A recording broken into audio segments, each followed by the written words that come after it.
Iron डोम तो सिर्फ Hamas के रॉकेटों से बचाता है।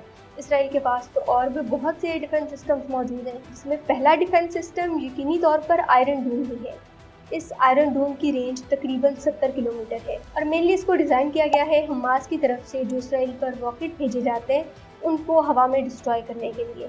आयरन डोम 70 किलोमीटर रेंज में 10 किलोमीटर की ऊंचाई तक डिफेंस प्रोवाइड करता है। ये डेविड स्लिंग है जो 300 किलोमीटर की रेंज में 15 किलोमीटर ऊंचाई तक इसराइल को महफूज रखने की कोशिश करता है। फिर इसके बाद लॉन्ग रेंज बैलिस्टिक मिसाइल्स के लिए इसराइल के पास एरो 2 और एरो 3 मौजूद है। इसकी रेंज तकरीबन 2400 किलोमीटर है और ये 100 किलोमीटर की अल्टीट्यूड तक भी डिफेंस प्रोवाइड कर सकता है। फिर इन सिस्टम्स के अलावा 2024 में अमेरिका ने इसराइल को थार्ड सिस्टम भी दे दिया है। ये थार्ड 200 किलोमीटर की रेंज में 150 किलोमीटर की बुलंदी तक प्रोटेक्शन प्रोवाइड करता है। आयरन बीम भी है जो लेजर की मदद से शॉर्ट रेंज पर अपने टारगेट्स को निशाना बनाता है। फिर इसके अलावा इसराइल के पास सैकड़ों की तादाद में फाइटर जेट्स हैं और समुद्रों में भी एयरक्राफ्ट कैरियर्स मौजूद हैं, वहाँ से भी निशाना बनाया जा सकता है। तो फिर ऐसे में आप सोच रहे होंगे कि इतना स्ट्रॉन्ग डिफेंस सिस्टम मौजूद होने के बावजूद कैसे ईरान के कुछ मिसाइल्स अपने टारगेट्स को इनसाइड इसराइल हिट कर रहे हैं।